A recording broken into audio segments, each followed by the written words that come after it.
ായ ജീവിത യാഥാർത്ഥ്യങ്ങൾ അത് വാക്കുകളിലൂടെ വർണ്ണിതമാകുന്നു. അങ്ങനെ ഒരു അനുഭവം, സ്വന്തം അനുഭവം വാക്കുകളിലൂടെ വർണ്ണിച്ച ഒരു എഴുത്തുകാരി ഇന്ന് ABC മലയാളം ലൈവിനോടൊപ്പം ഉണ്ട്. നമസ്കാരം. നമസ്കാരം ധനുജകുമാരി, സ്വാഗതം. താങ്കളുടെ പുസ്തകം ഇപ്പോൾ കണ്ണൂർ കാലിക്കറ്റ് സർവകലാശാലകളിൽ പാഠ്യവിഷയമാണ്. ചെങ്കച്ചുളയിലെ എൻ്റെ ജീവിതം, അതാണ് ആ പുസ്തകത്തിൻ്റെ പേര്. എന്താണ് അതിനെക്കുറിച്ച് നമ്മുടെ പ്രേക്ഷകരോട് ലഘുവായിട്ട് അതൊന്ന് വിവരിക്കാം? നമസ്കാരം. ഞാൻ ചെങ്കൽച്ചുളയിൽ നിന്നാണ് വരുന്നത്. എൻ്റെ പേര് ധനുജകുമാരി എന്നാണ്. ഞാൻ വലിയൊരു എഴുത്തുകാരിയൊന്നും അല്ല, എഴുത്തുകാരിയോട് ഞാൻ അവകാശപ്പെടുന്നില്ല. പക്ഷെ ഞാനൊരു പുസ്തകം, എൻ്റെ പേരിലൊരു പുസ്തകം അല്ലെങ്കിൽ ഞാൻ എഴുതിയിട്ടുണ്ട്. അത് പുസ്തകം മോശമല്ല, അതുകൊണ്ടാണല്ലോ സർവകലാശാലയിൽ പഠിപ്പിക്കാനെങ്കിൽ അത് അങ്ങനെ വരില്ലല്ലോ. തീർച്ചയായിട്ടും. അപ്പോൾ അത് ഒരിക്കലും ഒരു പുസ്തകമാകുമെന്നോ നാളെ അതിങ്ങനെ ഒരു പാഠവിഷയമാകുമെന്നോ എനിക്ക് അറിയില്ല. 2013 ഞാൻ ഈ പുസ്തകം എഴുതണമെന്ന് ആഗ്രഹിക്കുക, അതിൻ്റെ മറ്റു കാര്യങ്ങളിലൊക്കെ പോകുന്നത്. ഞാൻ അടങ്ങുന്ന ഒരു സമൂഹം ചെങ്കൽച്ചുള, അവിടെ ഇടയ്ക്കൊന്ന് ചോദിച്ചോട്ടെ, അങ്ങ് പിന്നെ ബൈ പ്രൊഫഷൻ എന്താണ് ജോലി? ഞാൻ കുടപ്പനക്കുന്ന് ചെട്ടിവിളാകം വാർഡിലെ ഹരിതകർമ്മ സേനാംഗമാണ്. അത് ശരി. ഹരിതകർമ്മ ജോലി ചെയ്യുന്നു. അപ്പം ഞാൻ ജനിച്ചു വളർന്നതെല്ലാം ചെങ്കൽച്ചുളയിലാണ്. ഞങ്ങളുടെ വിദ്യാഭ്യാസങ്ങൾ, പിന്നെ നമ്മുടെ നാട്, പുറത്ത് ഞാൻ കുഞ്ഞുനാളെ ജനിച്ചു വളർന്ന് വരുമ്പോൾ എനിക്ക് 60 നാളിലോട്ട് കേൾക്കുന്നതാണ് ചെങ്കൽച്ചുള എന്ന് കേൾക്കുമ്പോൾ ചില ആൾക്കാരുടേതായ നെറ്റിച്ചുളിക്കൽ, ചിലരിങ്ങനെയാക്കും, പല പല പല വിധമായ ഭാവങ്ങളാണ് ഓരോ ആൾക്കാരുടെ മുഖത്ത് വീഴുന്നത്. ഇപ്പം നമ്മളിപ്പോൾ ജസ്റ്റ് ഒരു ഓട്ടോ തന്നെ പിടിച്ച് നമുക്ക് എവിടെ പോകണം എന്ന് ചോദിച്ചാൽ ഞങ്ങൾ ചെങ്കൽച്ചുള എന്നോ രാജാജി നഗർ, ഇപ്പം രാജാജി നഗർ എന്നുകൂടെ ഒരു പേര് ചെങ്കൽച്ചുളയ്ക്കുണ്ട്. അത് ഞാൻ പറയാം. നമുക്ക് കറക്റ്റായിട്ട് ഇപ്പോൾ ഒരു ഓട്ടോക്കാരൻ്റെ കയറി ചെങ്കൽച്ചുള എന്ന് നമ്മൾ സ്ട്രൈറ്റ് ആയിട്ട് പറയില്ല. കാരണം പറഞ്ഞാൽ ആ ഓട്ടോക്കാരൻ അവിടെ വരില്ല. അപ്പം ഞങ്ങൾ ഒന്നുകിലും മോഡൽ സ്കൂൾ ജംഗ്ഷൻ, അല്ലെങ്കിൽ ഹൗസിംഗ് ബോർഡ്, അല്ലെങ്കിൽ ഊറ്റൂഴി, സമീപത്തുള്ള ഇത്രയും കാര്യങ്ങൾ പറയും. ഇത് ഇങ്ങനെ പറഞ്ഞു കഴിഞ്ഞാലോ തിരിച്ച് ഓട്ടോ എത്താറാകുമ്പോൾ ചെങ്കൽച്ചുളയാണെന്ന് ഇവർക്ക് മനസ്സിലാവും. അപ്പം ഇവർ പറയും എന്താ ചെങ്കൽച്ചുള എന്ന് പറഞ്ഞൂടെ. ചെങ്കൽച്ചുള പറയാത്ത എന്തുകൊണ്ടാണ്? ഇങ്ങനെ അനുഭവം ഉള്ളത് കൊണ്ടിട്ടാണ് നമ്മൾ ഉള്ളത് കൊണ്ടാണ് നമ്മൾ അതങ്ങനെ പറയുന്നത്. അപ്പോൾ ഇത് അങ്ങനെ ഇങ്ങനെ പല കാലം കൊണ്ട് നമ്മൾ കേൾക്കുന്നതാണ്. ഞാനും ഇത് ശ്രദ്ധിക്കാൻ തുടങ്ങി. ചെങ്കൽച്ചുള ചിലർക്കത് ഭയങ്കര ഭയമായിട്ട് തോന്നും. അപ്പോൾ ചില സമയങ്ങളിൽ നമുക്കത് കുറച്ച് ഇങ്ങനെ ചുള്ളയെന്ന് കേൾക്കുമ്പോൾ ഇവർക്കൊക്കെ പേടിയാണ് എന്ന് തോന്നും. പക്ഷേ അത് എന്താണെന്നുള്ള ചിന്തിക്കാനുള്ള പ്രായമൊന്നും അന്നില്ലായിരുന്നു. പക്ഷേ ഞാൻ 7ാം ക്ലാസ് വരെ ഞങ്ങളുടെ ചെങ്കൽച്ചുളയുള്ള കുട്ടികളൊക്കെ, ഞങ്ങളുടെ തൊട്ടടുത്ത് തന്നെ ഒരു സ്കൂളുണ്ട്, തമ്പാനൂർ UPS എന്നാണ് പേര്. ആ സ്കൂളിലാണ് ഞങ്ങളെല്ലാവരും പഠിച്ചിരുന്നത്. അപ്പം ആ സ്കൂളിൽ കൂടുതൽ കുട്ടികൾ ചെങ്കൽച്ചുളക്കാരാണ് പഠിക്കുന്നത്. അപ്പം അതുകൊണ്ട് നമ്മളവിടെ ഭൂരിപക്ഷമായതുകൊണ്ട് ഇപ്പോൾ പുറത്തുനിന്ന് വരുന്ന ടീച്ചേഴ്സായിരുന്നാലും മറ്റ് കുട്ടികൾ വിരലെണ്ണാവുന്ന കുട്ടികളെ പുറത്തുനിന്ന് വരാറുണ്ട്. ബാക്കി കൂടുതലും കോളേജിലെ കുട്ടികളാണ്.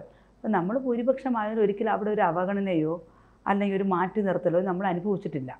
ഒരുപക്ഷെ ചെങ്കൽച്ചുളയിലെ കുട്ടികളായതുകൊണ്ട് പഠിപ്പിക്കുന്ന ടീച്ചേഴ്സിൻ്റെ എല്ലാവർക്കും ഒരു ഭയമാണല്ലോ. അപ്പോൾ ഞാനതിപ്പോൾ ചിന്തിച്ച് ഞാൻ പറയുന്നതാണ്. അതുകൊണ്ടാണോ നമുക്കറിയില്ല, ഞങ്ങൾക്ക് ഒരു അവഗണന അങ്ങനെ ആ സ്കൂളിൽ ഞങ്ങൾക്ക് ഉണ്ടായിട്ടില്ല.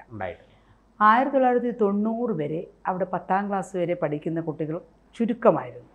കാരണം 7ാം ക്ലാസ് കഴിഞ്ഞ് നമ്മൾ തൊട്ടടുത്ത സ്കൂളുകളിലാണ് പഠനം പോകുന്നത്. അപ്പം നമ്മുടെ തൊട്ടടുത്തുള്ള സ്കൂളുകളെ നമ്മുടെ സിറ്റിയിൽ തന്നെ അറിയപ്പെടുന്ന സ്കൂളുകൾ പോകുമ്പോൾ ഒരുപാട് പേർക്ക് അഡ്മിഷൻ കിട്ടാറില്ല. പിന്നെ ഈ നമ്മുടെ അച്ഛനമ്മമാരൊക്കെ ചിലർക്ക് അവരുടെ മക്കൾ പഠിക്കണം എന്നുള്ള ആഗ്രഹത്തോട് ഇറങ്ങി കയറി ഏതെങ്കിലും സ്കൂളുകളിൽ അഡ്മിഷൻ കിട്ടിയാൽ തന്നെ നമ്മളാരും ഒരു 8, 9 തികയ്ക്കാറില്ല. പിന്നെ 10 വരെയൊക്കെ പോകുന്ന ചുരുക്കം കുട്ടികളാണ് ആ കാലത്ത്. ഇന്നല്ല, ഞാൻ 1990 കാര്യം പറയുന്നത്.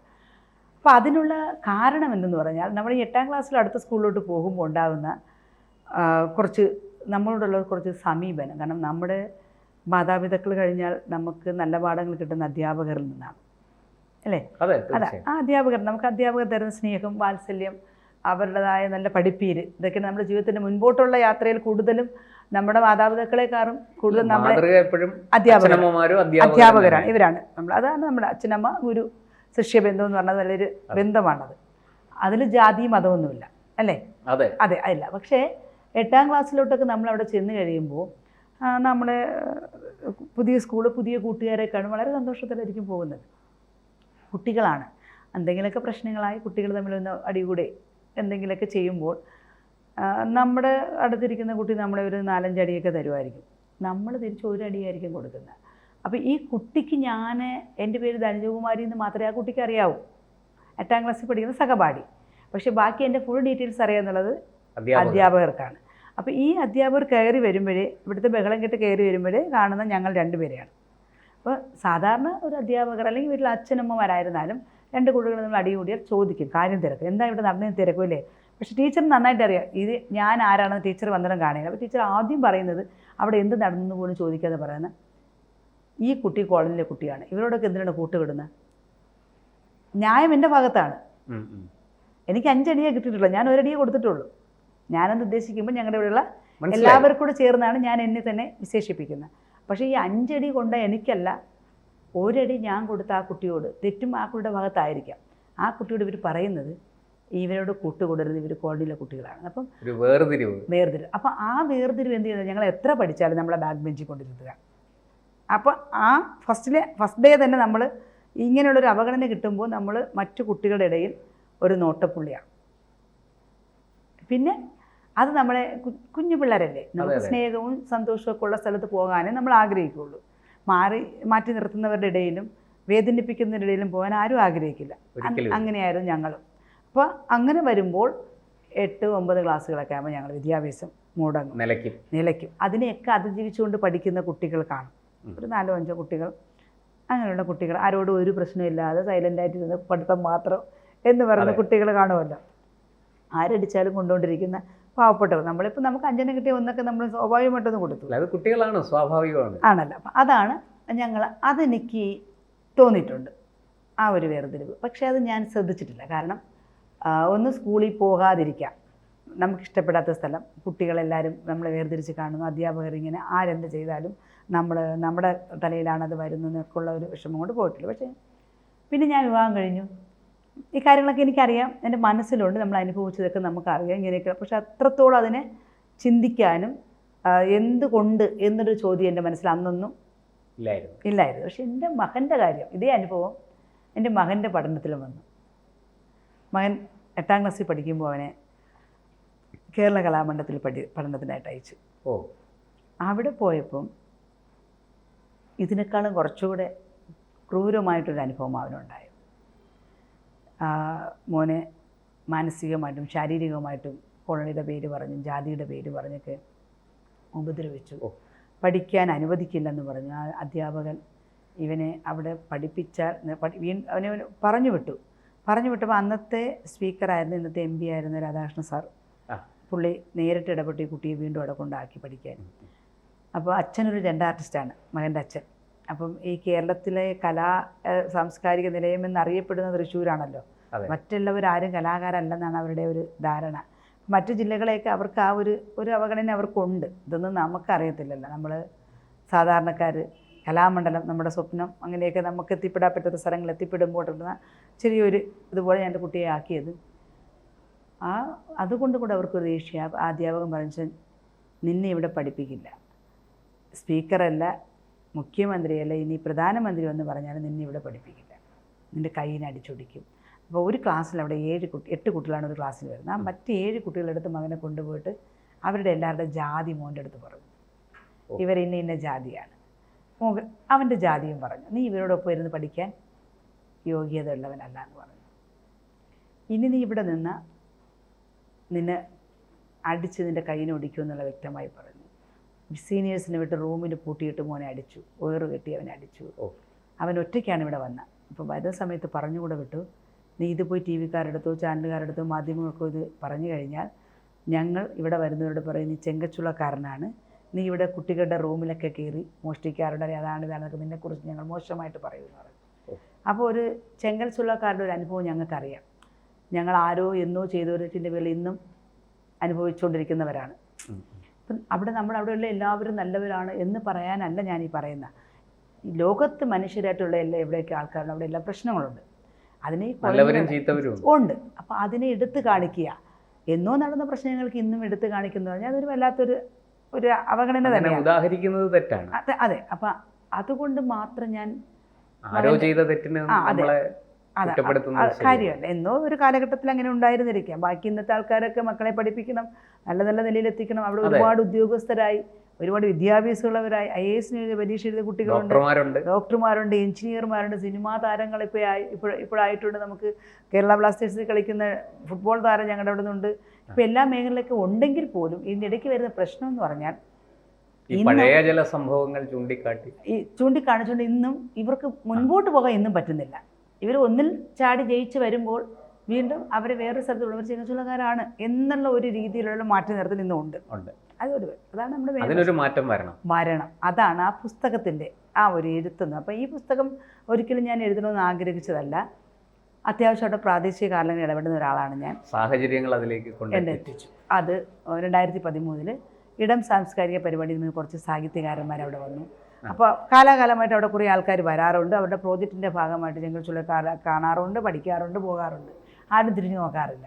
അവിടുത്തെ പാവപ്പെട്ട മനുഷ്യർ പുറത്തുനിന്ന് ആൾക്കാർ വരുമ്പോൾ സാറേ എന്നൊക്കെ വിളിച്ച് എന്തോ ഇവരിപ്പോൾ തന്നെ നമുക്ക് എന്തോ കാര്യം സാധിപ്പിച്ചു തരുമെന്ന് പറഞ്ഞ് എല്ലാ കാര്യങ്ങളും അവരോട് പറയും. ഇതാണ് ഞങ്ങളുടെ വീട്, അതാണ് അവസ്ഥ, ഇങ്ങനെയാണെന്നൊക്കെ പറയും. അപ്പോൾ ഈ പരിപാടിക്ക് എന്നെയും വിളിച്ചപ്പോൾ ഞാൻ അവരോട് ദേഷ്യപ്പെട്ട് സംസാരിച്ചു. ഇല്ല, നിങ്ങൾക്കൊരു ഇവിടെ വന്ന് നിങ്ങളുടെ പ്രോജക്റ്റിൻ്റെ ഭാഗമായിട്ട് കാണിച്ചിട്ട് പോകാൻ പറ്റത്തില്ല, ഇങ്ങനെയാണ്. ഇല്ല, അതിലൊരു എഴുത്തുകാരനുണ്ടായിരുന്നു, പി സത്യേട്ടനാണ് എന്നോട് പറഞ്ഞാൽ.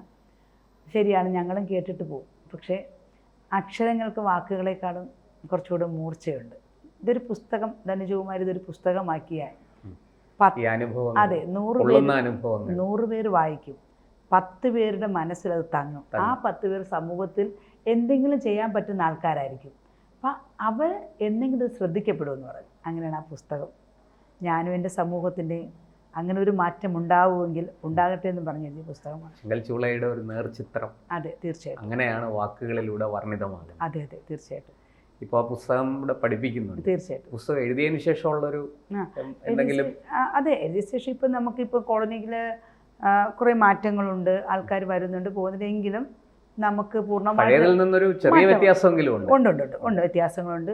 വ്യത്യാസം ഉണ്ടെന്ന് പറഞ്ഞാൽ അത് നമുക്ക് സമൂഹം തന്ന മാറ്റമാണോ, നമ്മൾ മാറിയതാണോ എന്ന് പറയാൻ പറ്റില്ല. കാരണം രണ്ടു ഭാഗത്തും ഉണ്ടാകും. അപ്പം പക്ഷേ ഇപ്പം ഒരാൾ നമ്മളെ മാറ്റി നിർത്തുമ്പോൾ മാറി നിൽക്കണോ വേണ്ടേ തീരുമാനിക്കേണ്ടത് നമ്മളാണ്, അല്ലേ?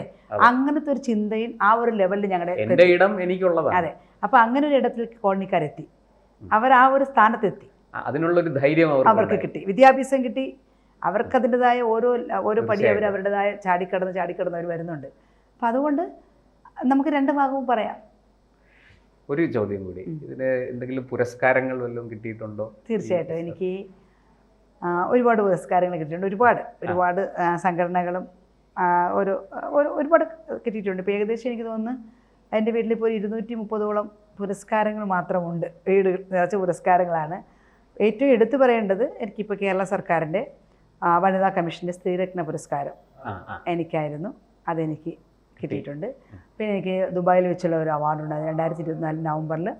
അവിടുത്തെ ഒരു ഓർത്തഡോക്സ് ചർച്ചിൻ്റെ ഒരു അവാർഡുണ്ടായിരുന്നു. അങ്ങനെ എല്ലാ മേഖലകളിലും വിളിക്കുന്നുണ്ട്. എങ്കിലും നമുക്ക് കിട്ടേണ്ടത് കിട്ടിയോ എന്ന് ചോദിച്ചാൽ ഇന്നും ചില ഇടത്തുനിന്ന് നമ്മളെ മാറ്റി നിർത്തുന്നുമുണ്ട്. എന്തായാലും മാറ്റം അനിവാര്യമാണ്. അതെ, ഇനിയും മാറും. ഈ ധനുജകുമാരിയുടെ അനുഭവങ്ങളും അനുഭവ സമ്പത്തും അത് മുഴുവൻ ചെങ്കച്ചൂള നിവാസികൾക്കും പ്രചോദനമായിരിക്കട്ടെ. അതുപോലെയുള്ള ആൾക്കാർക്ക്, അത് ഇവിടെ മാത്രമല്ല, ലോകത്തിന്റെ പല കോണുകളിലും ഉണ്ട്.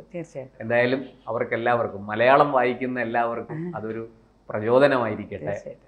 ഈ അനുഭവങ്ങളിൽ നിന്ന് പാഠം ഉൾക്കൊണ്ട് കൂടുതൽ കരുത്തോടെ മുന്നോട്ട് പോകാൻ കഴിയും. അതെ, അതിലൊരു കാര്യം കൂടി പറയാനുണ്ട്. ഈ പാഠം എന്ന് പറഞ്ഞപ്പോഴാണ് ഞാൻ പറയുന്നത്, ഞങ്ങളെ പഠിപ്പ് നിഷേധിച്ചവരാണ് ഇവരൊക്കെ. ഇപ്പം ഞങ്ങളെ പഠിക്കുന്ന ഒരു കാലത്തിലെത്തി. അതെ, കാലത്തിന്റെ ഒരു കാവ്യനീതിയാണ്. അതെ അതെ അതെ, തീർച്ചയായിട്ടും. അതുകൊണ്ട് അങ്ങനെ ഇത് കൂടുതൽ അറിഞ്ഞും കേട്ടും പഠിച്ചും കൂടുതൽ മാറ്റങ്ങൾ ഉണ്ടാകട്ടെ. തീർച്ചയായിട്ടും നമുക്ക് കാത്തിരിക്കാം പ്രതീക്ഷയോടെ. താങ്ക്സ്. കൂടുതൽ വാർത്തകളും വിശേഷങ്ങളും നിങ്ങളിലേക്ക് എത്താൻ ABC മലയാളം സബ്സ്ക്രൈബ് ചെയ്യുക, ബെൽ ബട്ടണും അമർത്തുക.